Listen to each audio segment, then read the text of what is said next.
It's Just Business with Steve Thomas and your host, Chris Larry.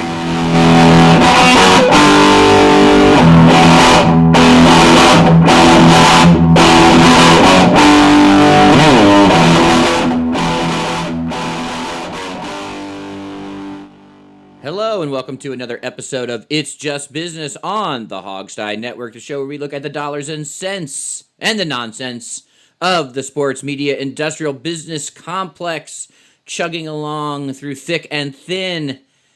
Steve, how are you doing in the universe today?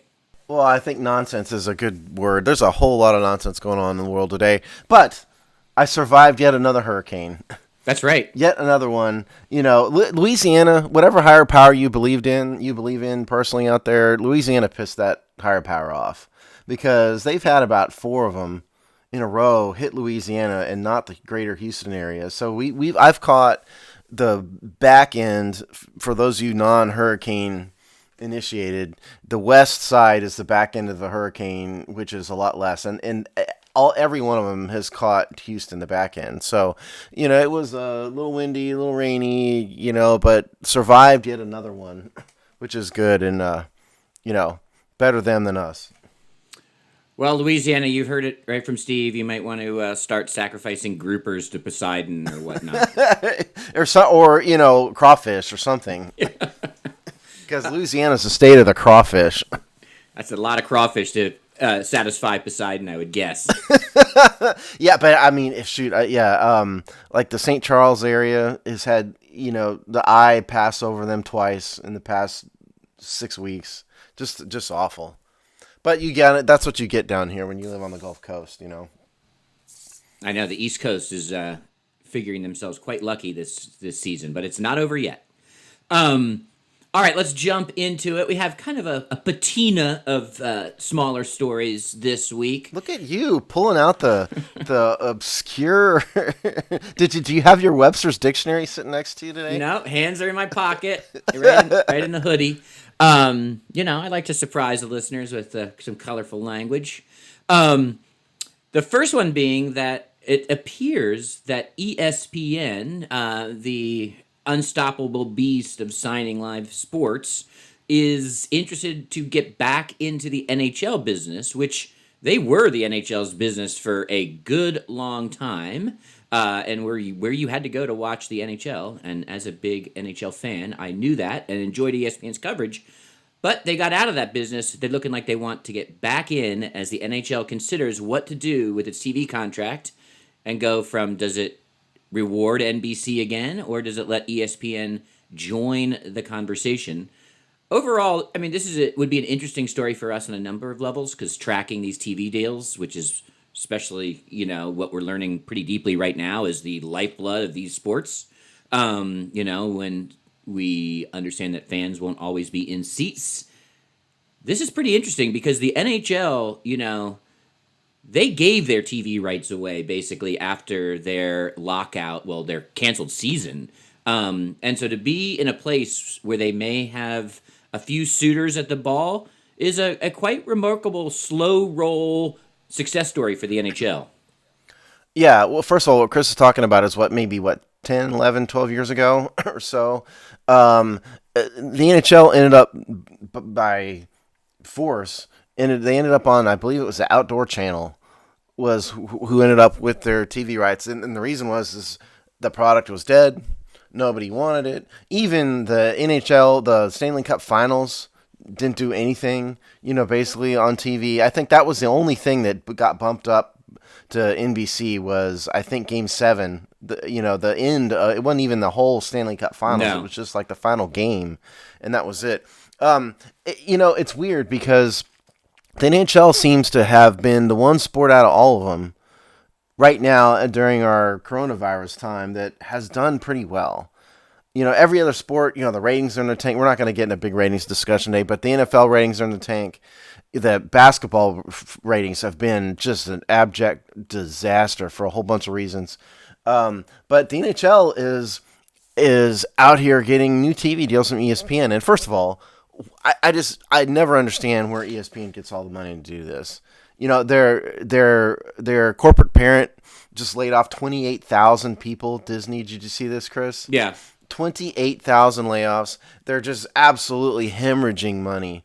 And ESPN is hemorrhaging money. They've had multiple rounds of layoffs over the past few years, yet they're still handing out multi-billion-dollar deals. But I think it's great for the NHL, and I think the NHL, in sort of just the American lexicon, if you will, has been improving. Their status has been improving for the past several years, I think. And this is just a sign that the NHL, I think, is back to prominence. It's still definitely the fourth league, in the United States for sure. But this new TV deal, I think, is a sign of great things to come, assuming ESPN can stay on the air and out of bankruptcy court. Yeah, we'll see. I definitely think it's a good sign for the NHL. Whether it ends up getting more money out of NBC just to keep the exclusivity rights, whether it means they get two deals and are seen over two networks. That's probably going to be, obviously will be a good thing. And I think it does show their kind of slow build back to stability. A few things, though, I'd be concerned about if I was the NHL is probably of all the four major sports leagues, probably close to baseball, it's where ticket sales do matter. They still do matter to these NHL teams more than they matter to the other three. And so if I've already heard rumblings that if they have to look at basically no fans, there are some corners of league ownership that would prefer to wait out the year. Like it would actually, Really? yeah, that would actually be cheaper for them to just say, see you in 2022 or whatever version of that would be, than have to do a season without fans. So I think they're going to that'll be interesting to see. Because it'll just be cheaper to close up shop for some owners than it would be to scuttle through. Now, that could be partially saved by a new TV deal. So that's where this is interesting. If they can actually either leverage this more funds from NBC or get two contracts and have more of their product on and be getting paid TV rights, something that can balance that out, it may actually be the thing that could save a fanless season. So there's a lot of things up in the air. It's also the NHL's free agent time right now. And I'm seeing some pretty normal to decent contracts being signed, which also is another sign of fiscal health. I think in the end, the NHL they owe NBC a lot because NBC, I mean, yes, they got a sweetheart deal, but they still took a chance on them. And things like the Winter Classic, things like improved ratings and bringing more of the NHL playoffs to broadcast television and through their cable family, that was a lot of commitment by NBC. And they may shave off some rights to ESPN, but I would find it hard to believe that they abandon NBC. I think they know how much NBC really saved them. Oh, yeah. No, I agree. And just what he's talking about, for those of you out there, is the NHL is in the middle of a $2 billion 10-year deal with NBC. And so the idea here is not that they're not dumping NBC. No. They're adding to the programming. And so from a practical reality standpoint, well, I think what this will amount to is multiple ESPN games per week, because ESPN, frankly, needs live content. That's the other thing here. I mean, there's only so many, cornhole, things you could show. Anyway, and so then they will keep the NBC deal going at the same time. So it's a big boost. And right now the NHL is planning on the next season start beginning in January of 2021. That's a plan right now. We'll see. Certainly some markets, from a governmental regulation standpoint, will be all for it and some won't, and they'll have to decide sort of what to do about it. Just like California will be against it. Florida will be all for it, et cetera. Texas will be all for it. So I think it's a sign. I think what we're seeing, like I said earlier, is a sign that the NHL is increasing in prominence for whatever reason in the American sports landscape. It's kind of to me, it's a weird thing, and I don't pretend to be as big a hockey fan as you are, Chris. I mean, I'm not, but I think it's a bit odd that hockey's the one that kind of won. Of the coronavirus sports thing, the NBA is a huge loser. Um, Baseball seems to be doing okay. Hockey seems to be the winner. They're getting a new TV contract in the middle of this is amazing.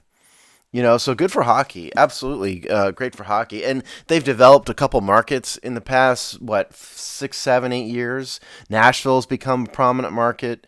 Las Vegas has become a prominent market. Both of those teams were in the Stanley Cup finals at one point. Weren't the Predators in those Yeah, finals? definitely. Yeah.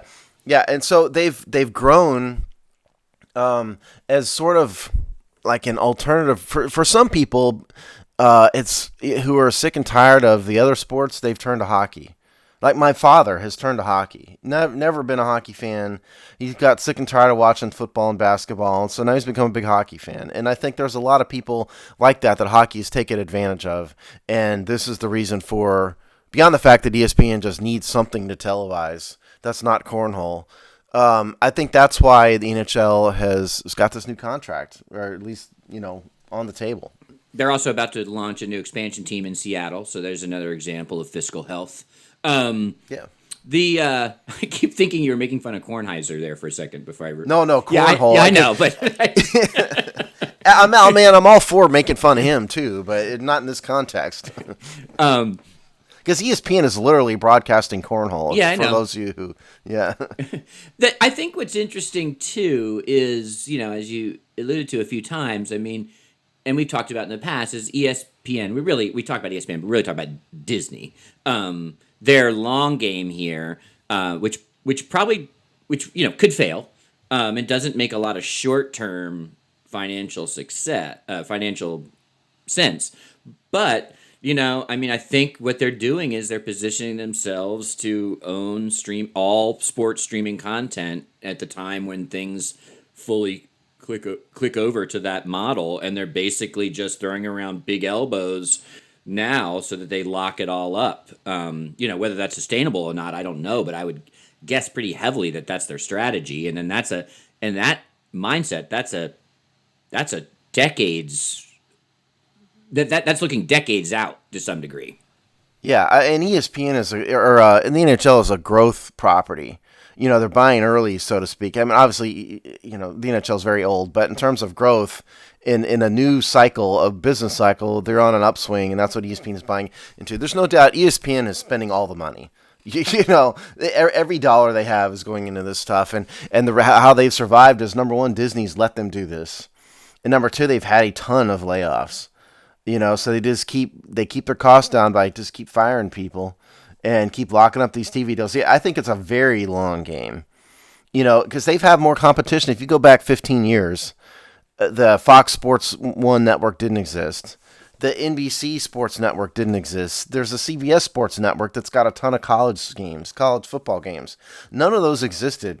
And I think what ESPN's business model is sort of what you suggested, which is, let's fast forward to 2030, and ESPN is clearly back on top of the sports channel game or streaming game, sports streaming channel game, because we have all the rights, and they've left the NBC network and the Fox Sports Network and all that in the dust. Because, to be honest, like, the Fox Sports Network has got baseball playoffs, and I don't know what else, and Shannon Sharp and Skip Bayless, and I don't know what else they really have in terms of content that drives an audience.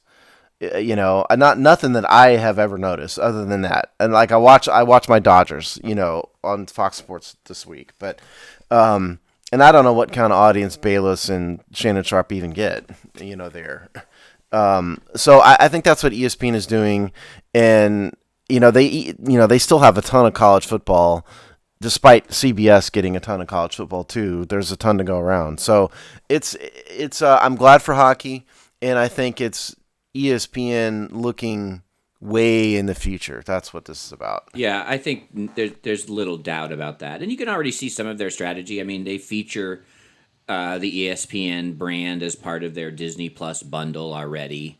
So get Disney Plus, and you get Disney Plus Plus. They're basically their upsell package, and that gets streaming sports through ESPN. And the reality is, well, a couple things. One, the reality is at this point, and I think in this business plan, ESPN is only just a brand. I think that's in that 2030 model. You'll see, it'll be fully integrated, and they'll probably make a corporate decision whether the brand is even valuable to keep or not. At that point, but at some point in the middle future, ESPN is just a logo and four letters that people almost Pavlovian associate with sports, and Disney will have to make a decision whether that's worthwhile to them or not, or just bring everything under like, look at all the content you get through Disney, and that's really where they're going, and that's all that's going to matter. Well, the ESPN name, as you suggest, has a lot of goodwill associated with it. And what I mean by goodwill for the non-initiated is that's a business term, and there's an economic value associated with a brand. And that's what you call business goodwill. It doesn't mean, the goodwill ambassador to the UN or whatever. It's the value associated with a name and a brand. And say what you will about the content they're producing and, some of the, their foray into politics that I vehemently disagree with, but the ESPN brand has got more goodwill easily out of any of these sports networks. It is the preeminent name in sports, whether you like it or not. If you think about, and if you're Steve and I's age, we remember a world before cable, and if you think about the television brands that define cable, there's only really 3 that have any cachet anymore, and that is. Let me guess. Let me guess. Go ahead. MTV. No. Is one. But I was going to say MTV, ESPN, and I don't even know what a third would. I would say there's 2. What names are you thinking of? So I'd say MTV has fallen out of that. I think there's. I was going back to years ago. No, I'm saying right now, like today. What are left standing? Oh, today? Yeah, what's left standing? Oh, I misunderstood you. Okay, yeah. ESPN probably one of them. MTV has fallen hugely off the market. Not anymore. Yeah. Fox News. You would in terms of popularity. Yes, I would say. I'm not getting into politics. No. My only counter argument with that was they aren't established with that early cable. That was sort of they came around. So you're saying later. So from the early cable days to CNN? Yeah, CNN. One of them. HBO. You got my 3. ESPN, HBO, and CNN, ESPN, and HBO are only the real, like to your point, the brand equity, the brand goodwill that exists from the cable revolution of the early 80s. Because ESPN sort of shot itself in the head. They got away from their principal product, and it just destroyed their channel. And now it's the channel of ridiculousness 24 hours a day, and that's all they have that anybody cares about. Yeah, and they've killed themselves. And the live sports. And the what? And the live sports. Well, I mean, if you want to call esports live sports, which I don't. Well, you can watch NBA on ESPN. I said MTV. Oh, MTV. Sorry. Yeah, MTV. Yeah, MTV's done. MTV killed themselves with their programming choices. Is what I was getting at. Yeah, ESPN. They got drunk on reality shows. Yeah, you're right. ESPN has not killed themselves. It's just they spent a lot of money. They spent way too much money. I think that they've irritated people on my side of the political aisle quite a bit with their foray into that sort of stuff. But it's still one of the preeminent brands in cable, like you said, CNN, ESPN, HBO. Those are. And I would argue maybe TBS, the Turner as a total thing. Turner, maybe not just CNN, because CNN is part of the Turner empire.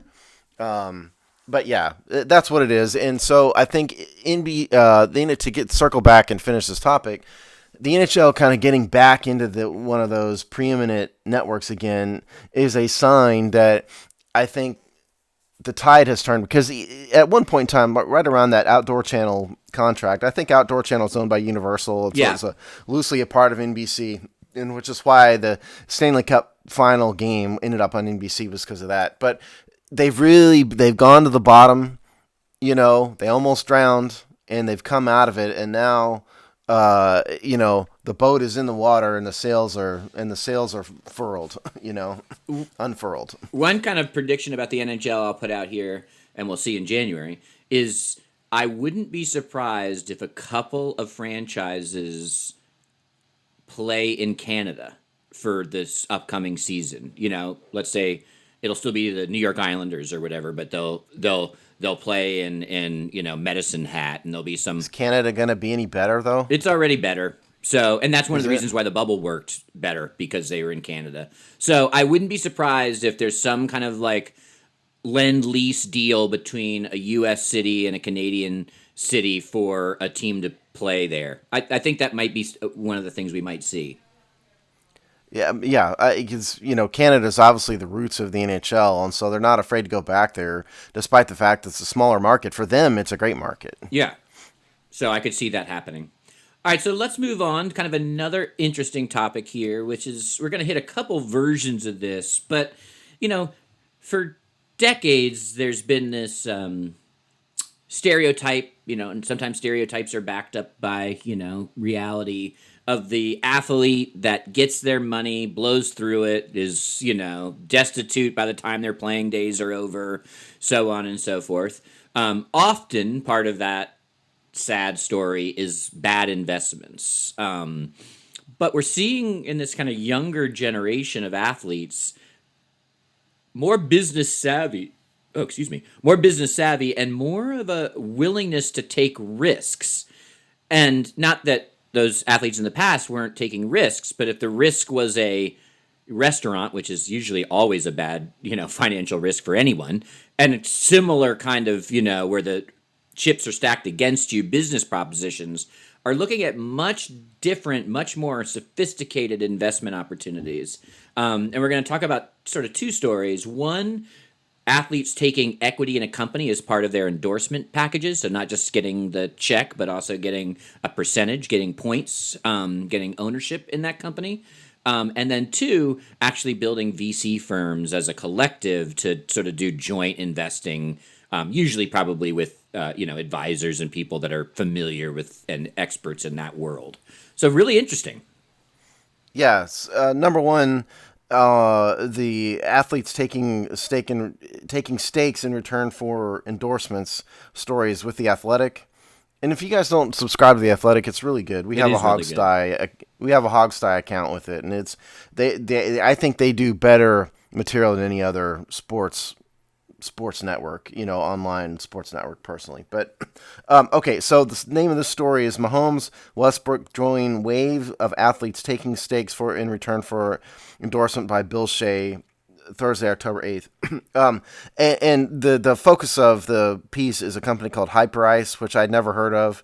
And the story here is that Patrick Mahomes' endorsement of Hyperice came with an equity stake, and they've got a list of a whole bunch of other athletes: Seth Curry, Anthony Davis, Ricky Fowler, who's the golfer, DeAndre Jordan, Jarvis Landry, Christian McCaffrey, Naomi Osaka, who I don't even know who that is, Kelly Slater, the skater, J.J. Watt, the football player. The interesting part about this is, Patrick Mahomes now has the cash to do almost anything he wants. He's got a $500 million contract, like 400, I forget the number, almost push him to like 400 million is guaranteed. It's a huge, enormous contract that personally I think Kansas City's going to regret, but that's another story. He's got all the money to do this. Some of these other people don't.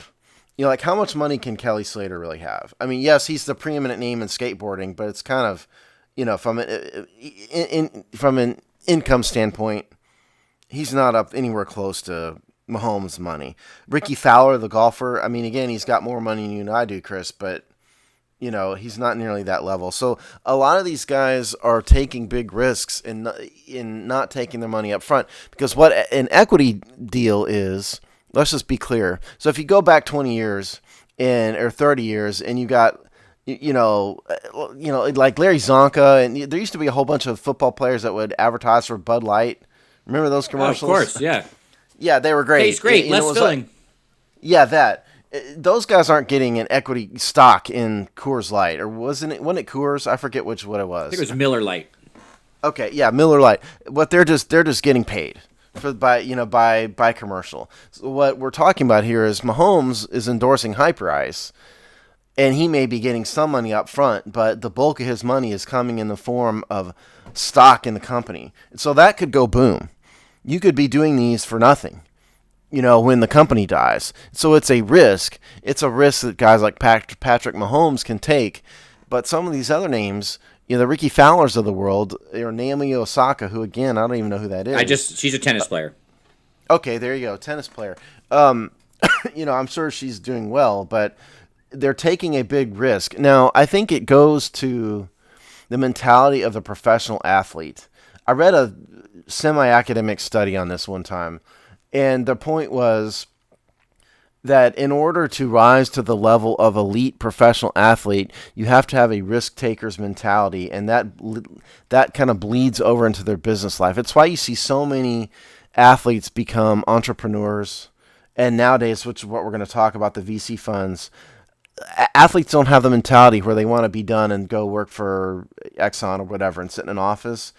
They are the type, from a mental standpoint, where let's just risk it all. I've been risking my health all these years anyway. Let's risk it again. And that's what these equity deals kind of come to. I totally agree. I also think there's a better understanding of that the quality of life that their short-term riches give them from being an athlete is not sustainable throughout a lifetime. And so they've got to think about how they sustain that, and something that's going to, so when you're making money and you can invest it and you can wait 10 or 15 years, I mean, that becomes, I think that becomes a powerful motivator for these players, and combined with their natural acceptance of risk more than the normal person or different people in different walks of life, I think make this incredibly smart. I think it's an acknowledgement. I was reading both these stories. I was thinking about a pretty famous Chris Rock routine where he talks about the difference between wealth and being rich. And that's the kind of thing. Like, anyone can be kind of rich and have money, but like, to have like generational wealth, it usually means you need ownership. You need something that's going to return on the regular basis. It may continue to return for your second and third generations. I mean, that's, there is a very distinct difference between someone having money, maybe we might describe as an upper middle class existence, and having generational wealth. And that's where they're taking swings at having that kind of an approach. Yeah, I'll give you guys a perfect example of what Chris is talking about. Body Armor. The drink Body Armor has become a pretty big name now. Well, go back about 5 years. Nobody had ever heard of it. How they came into prominence, two guys who nobody's ever heard of started Body Armor. They got to Kobe Bryant, the late, great Kobe Bryant. And Kobe was the first investor into Body Armor, and he took his brand and his platform, started promoting it everywhere, not just in commercials, but he would, like if you notice at the side, when he was on the bench at Laker games, because he was Kobe, the NBA let him do this.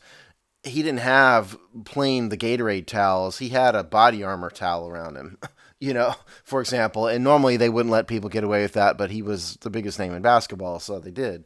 But he was he had an equity stake in it from the beginning. Kobe, before he died, had a VC firm, that he had a business partner with who was sort of his primary business advisor, which that gets into the second half of this topic here. But now Body Armor's mentioned in the Athletic story, and Body Armor has got a whole slew of guys and women involved in this too.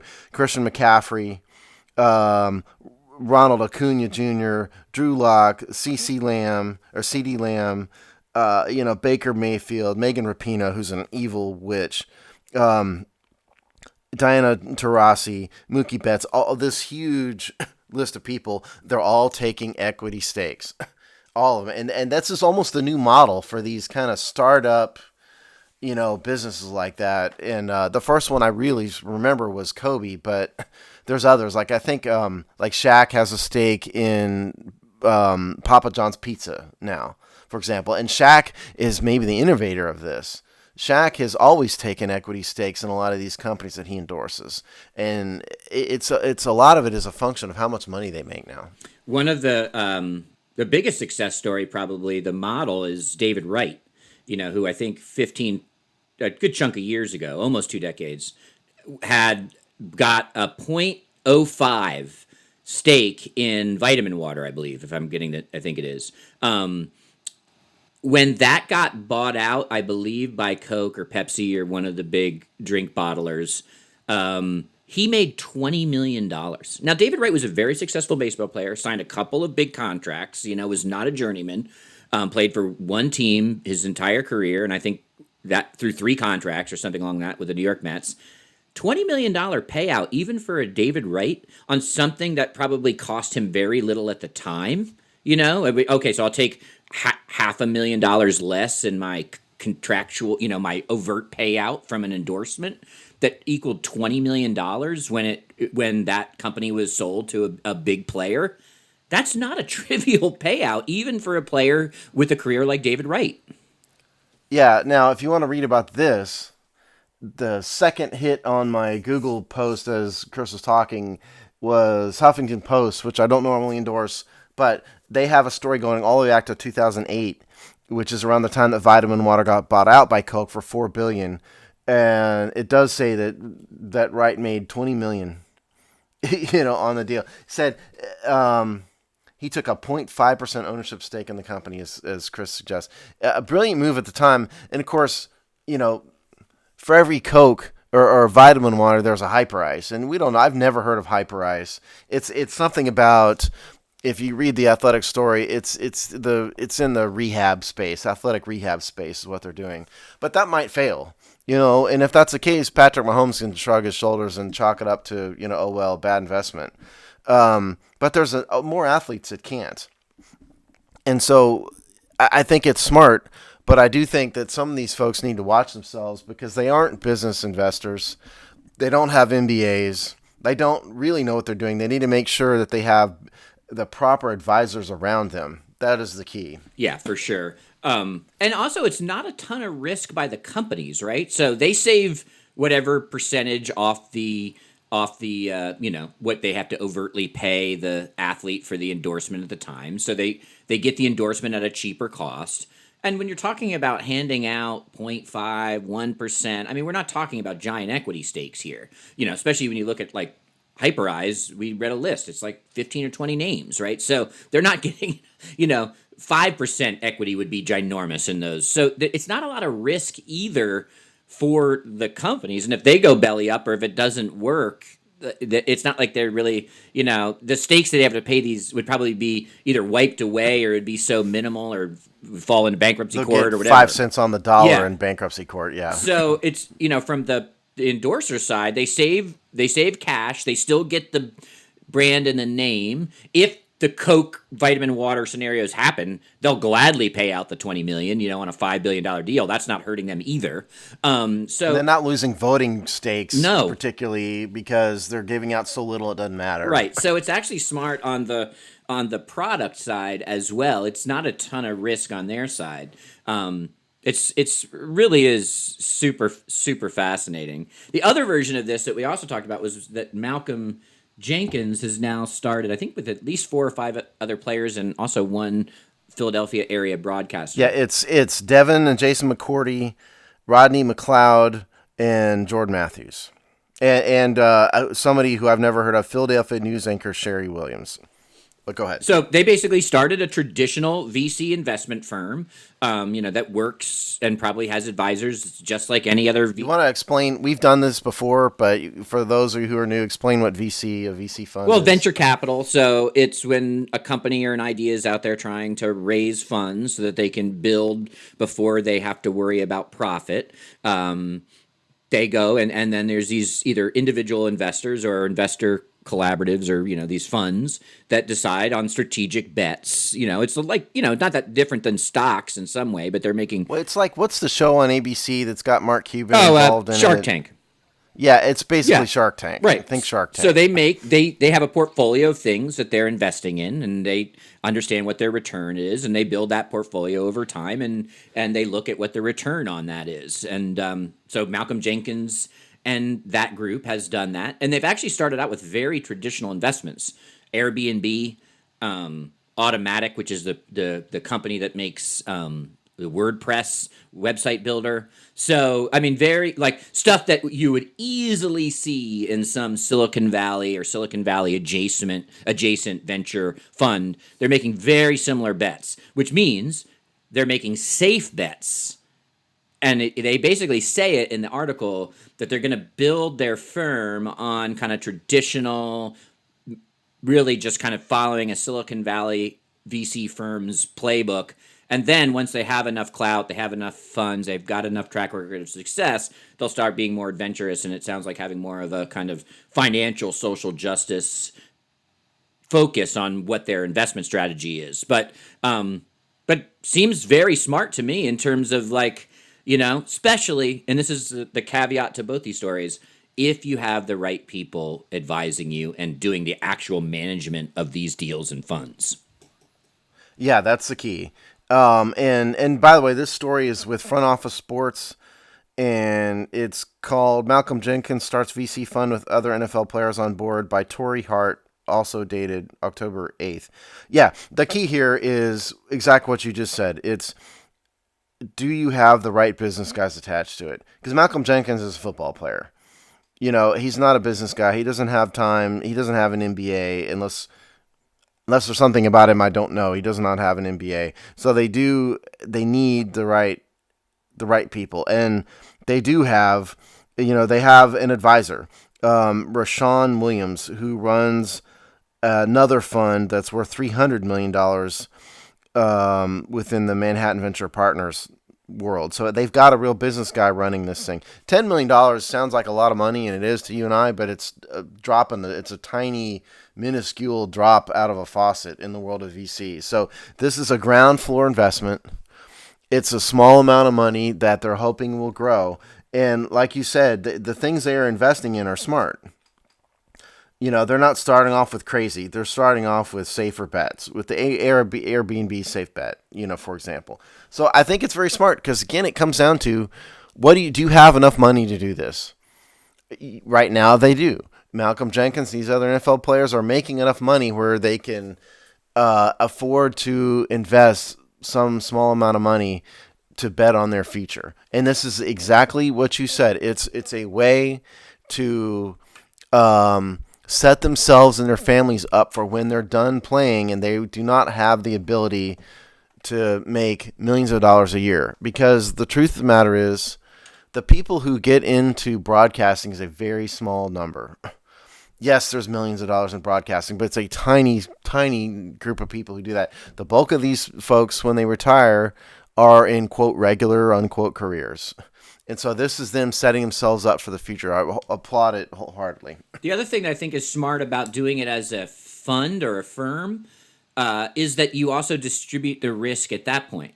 So it's one thing if Malcolm Jenkins, gets himself a, VC capitalist who knows the deal and does some investments, and that could be smart. I'm not saying it isn't, but by creating a firm, you also distribute the risk amongst those investors. So and potentially also have more funds to invest, which also means potentially the returns are greater. So I think also doing these as collaboratives, as funds, that's how the big boys work. That's how the giant investors are not. They're generally not out on this alone. They're generally part of some kind of larger collaborative, which means there's better governance. There's better risk distribution. There's multiple people that can block or advance ideas. In my opinion, and I think truth bears this out more often than not. More heads deciding on strategy is usually better than one. And so I think that's also a smart way to do this, as to build the models off the firms and not individual investments. Yeah. And by the way, Jenkins also, I didn't mean to shortchange her. He's also got somebody named Rolanda Johnson who runs his other company involved in this. So she apparently is his personal business advisor. I like to talk about the spreading the risk here for a minute, because I've done a whole bunch of deals, real estate deals, where the setup is like this. So how you normally work is, excuse me, you'll set up like a limited partnership. The general partnership will be an assetless 1% owner, but it's controlled by the real money guy. But then what he or she will have, are maybe 15 different investors who all have tiny, tiny stakes and are limited partners in this thing. And this is a way to spread the risk. If the property fails, the principal money guy is not solely at risk. Or it'll be an LLC where one person will have the principal voting rights and he'll distribute the other stakes to a whole bunch of other people that you never know about. The public will not know about. So that's how all of these things work. If it's not like some huge, like Coke or whatever, Coca-Cola or whatever, investing in it, they all have partners, the smart ones. It's just nobody ever knows about it. So that's kind of what's going on here. I think it's very smart. And I don't agree with Malcolm Jenkins and some of his politics and stuff, but he's a smart guy. And this is the right way to do it. And the way to set everybody up. And in case it fails, like you said, this is a hit these guys can take. And that's the key. But it sounds like Jenkins has got enough people, the right people around him, that it's probably going to do fairly well. Because they're not making crazy investments. That's the other thing. A lot of these athletes don't invest in smart things. But what a VC fund is going to do, it's going to spread the risk. For the money invested in the firm, it's going to a whole bunch of projects. So even if 5 of them fail, you've got 10 others that succeed. So you're not putting all your eggs in one basket. It's sort of like it's like the mutual fund of business. That's what it is. That's a great analogy. And it's not also that, and this is not just for these sort of sports related ones or these athlete invested ones, but in the modern world of VC capitalists, they're less looking for the company that's going to be successful, right? They're actually more investing for short and medium term payoff, which is that company becomes successful enough to be sold and they get paid out at that point. It's not like that's what Airbnb started out with, was one of these. Yeah. So it's not like, I hope I'm investing in the next Coke. They're hoping that they invest enough to get that company to be bought by Coke. That's actually where the payoff happens for the investor. Yes. Yeah, that's exactly right. You know who's involved in this is, what's his name? Demi Moore's old boy toy. Oh, Ashton Kutcher. Yeah. Yeah, him. Ashton Kutcher. I think he's married to somebody else now. But anyway, Ashton Kutcher is a big VC guy. And I heard him interviewed about it one time, and he said that he's done it enough now where he can he has a pretty good sense from the initial presentation of which one of these things is just going to be awful and which one has a pretty decent chance of success. There's always a risk. But if you were good enough to kind of identify the losers up front, and have a better sense of which at least will be enough to get it to the point at which it's sold. Because you're right. The goal is not 20 years. The goal is a smaller number of years and sell it, cash out. That's what the goal, all but for 100% of these things is. And what Kutcher's point is he's gotten good enough at it where he can just kind of he can sense the air a little bit and say, okay, this one has no chance. No, and that just comes with experience and the proper business people looking at the numbers. Because that's definitely not, the athletes don't know that stuff. No, and it's funny because not the real, that's not what I mean to say, but the entrepreneurs here that have the ideas that are building these companies, this is kind of the double-edged sword of VC investment, because the entrepreneur that has a great idea, thinks they have a business, yada, yada, they need that influx of cash in those early to mid days. But the sort of deal with the devil part of it is that the VC investor wants a mid-range. They're going to start to use when they have enough clout or voting rights or say board membership, et cetera, they're actually going to push for the sale. They're going to, especially in tech, they're going to push for the Googles of the world to buy them, where the entrepreneur actually wants to be in the long game. And that's where, all money has strings. And that, for the entrepreneur with the idea that's taking the kind of business risk, the kind of career risk on building something, they often get in a spot where they're being forced to sell before they think they're ready. Yeah, for the entrepreneur, it's like, this is her risk. And it's her baby, and she didn't want to sell it. Whereas the equity, the VC investors can care less that it's your life's passion. They just want the money, and so the other sell it, sell it, sell it, and the entrepreneur is going to say, well, I don't really want to sell it because I want to keep doing this, and there's an inherent conflict, in that. You can see it in Shark Tank is a fascinating show if you like. I like this Shark stuff. Tank. Because yeah, I do too, and you can see it in Shark Tank. They'll often say they'll tell these guys straight out, we can get it to the point where we build this product and we can sell it, and the entrepreneurs just go, yeah, and pull back at the thought live on live television. It's fascinating, but that's kind of what Jenkins is doing. I wholeheartedly applaud it because he's doing it the right way. He's got, it looks like, 2 legitimate business people around him, and he's got enough partners to where the $10 million hit is probably, probably 6 figures for all these people, which for them is an acceptable risk. Right. Not everyone can get Bobby Bonilla's contract. He got Bobby Bonilla, the greatest retirement plan in history. He got points on the New York Mets. Yeah, that's basically what he did, more or less, except guarantees. Yeah. Right. A better deal. Yeah. He had the preferred stock, That is still one of the greatest stories in sports. I think he's still making money. He's still making. They celebrate his payout day basically every year. Cause I think it does end at some point in time, but it hadn't ended yet, and he's been retired for 25 years at least. Yeah, a good long while. Yeah, a good long while. And it'd be one thing if it was he sucked for the Mets. If it was the Pittsburgh Pirates where he made his bones, it'd be one thing. But like he was a failure. He didn't do anything for the Mets. Yeah. Hey.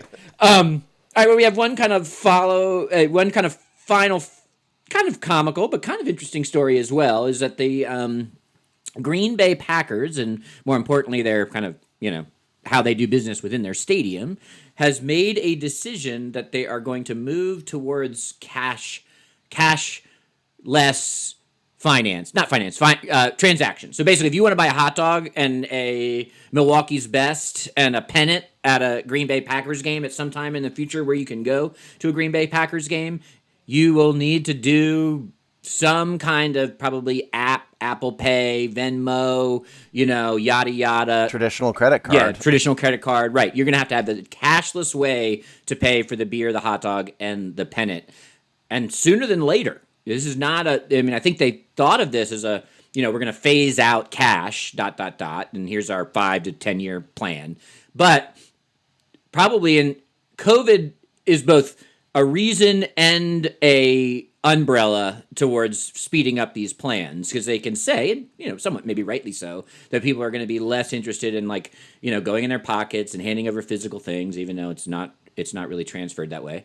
And so they'll say that bleeping their pay through a card chip or otherwise is going to be more health conscious. But the reality of this is an efficiency effort for them to maximize profits and nothing else. And nobody gives a crap about the health part of it. That's just a fallacy. Yeah, it's all about efficiency. And the story we saw here is from Sports Business Daily. Packers ban cash transactions at Lambeau Field, Titletown District, dated October 8th. The whole thing is behind a paywall, but we got the point of it out. What's interesting here is, there are transaction fees associated with the credit card and the Venmo apps and the Apple Pay and all that the business is paying. The consumer isn't paying it, the business is paying it. So what they've done is they've made a determination that paying the fee for the transaction is less than the fees associated with having a live person sit and do these transactions. Whether it's eliminating, a number of cashiers, whether it's just the speed of the transaction, which allows more people to move through quickly, which thereby limits the cost of the live person. They've done all that analysis and decided it's better. Nobody cares. I'm just telling you, I don't want to sound cynical, but nobody gives two poops about the COVID part of it. The story that the Sports Business Daily story said they had this plan already, and they just accelerated it using the excuse of COVID to accelerate the plan. So it's the wave of the future to a certain extent. I mean, the United States is always going to produce money. We're not going to have a cashless society in our lifetime, but there will be more and more businesses, which I think we're going to this model for the reasons suggested. Yeah, I'm sure they have, and other industries as well, have done deep analysis on, because what you may not know is there's whole industries that look at how many point seconds you can save on these things. I mean, they are getting these efficiency models are high science. So that's clearly what's going on here. How many? It's not just a bunch of guys sitting around a table going, "We think this is better." No, there's deep business analysis that's gone into this. Yeah, totally. We can show our overhead is going to lower. We'll sell 2.5 hot dogs more a minute, et cetera, right? Like all of that. And they can make a case for the fan experience will be better for those reasons. I mean, they have this plan down to the decimal point. Yeah, and just let me clear up also, because there's so much confusion about the Packers ownership. Excuse me. While it is true that the Packers are community owned, understand that the shareholders have no vote, and the shareholders also cannot transfer their shares. So what is literally happening? It is the closest thing to literally printing money as you can get. So when the Packers want to raise money, they will do another round of stock sales, and what you get in return is a piece of paper that you spent X amount of money on that says you own a portion of the team. What that comes with is a caveat that you cannot transfer the money, you get no payout, and you have no voting rights. You literally purchase a piece of paper to say you bought a part of the Packer. That's what it is. And then there's a board of some 5, 6, 7, 8 people that run the Packers with somebody who's appointed the chairman. That's how the Packers work, just to clear that up. It's literally printing money. It amazes me they get away with this, that people don't see through this. People aren't smart enough to see through it. But regardless, I think certainly in the stadium space, this is the wave of the future, because there's so many people. What they really want to do is people want to buy their hot dog and get back to their seat. And if this speeds the process up by, like whatever, 0.2 seconds or whatever per hot dog, that helps the fan. It helps the company because they don't need as many minimum wage employees out there. It's better for everybody. And they've determined that paying the credit card fee is less than the cost of the employee. And I'm sure they'll offset the credit card fees by doing this plan. They will then turn around to season ticket holders first and offer them a Green Bay Packers preferred credit card with a deal with Visa that then, that speeds you up through that process, that lets you, maybe if it's a debit card model, you can put $1,000 in at the beginning of the season and then, use that card for in-stadium purchases. They'll probably get some kind of referral kickback that basically equalizes the transaction fee from the Visas of the world that, will use them as a sales agent. So, also think of all the in-stadium direct sales opportunities this gives Green Bay as well. And all stadiums soon to follow. Oh, yeah. And I used to get on a routine basis an offer from our beloved Washington Redskins, buy a Redskins credit card. I haven't gotten one since the team name got nuked and disappeared, but I used to get them all the time, get a Redskins credit card. And that's exactly what they're doing. They're offsetting their cost by brand labeling a credit card, because what happens with the credit card, you don't just use it at the stadium, you use it at a bunch of other places, and so it makes money for everybody. That's what it yeah, is. they'll offer. That's exactly. They'll say 10% discount on in-stadium purchases. They got all. I mean, these are all tried and true methods. They're not new. Yeah. No. Yeah. So this is the wave of the future. Get ready to see it in other places. We'll never be a cashless society, but it will be a much less cash society, and the stadium thing is just the beginning of it. Yeah, for sure. And I totally agree that they just, they use the cover of COVID night which we're going to see all over the place, and we've talked about in the past. That doesn't mean the ideas are bad. It just means that they'll use it as an accelerator. Because some people like cash.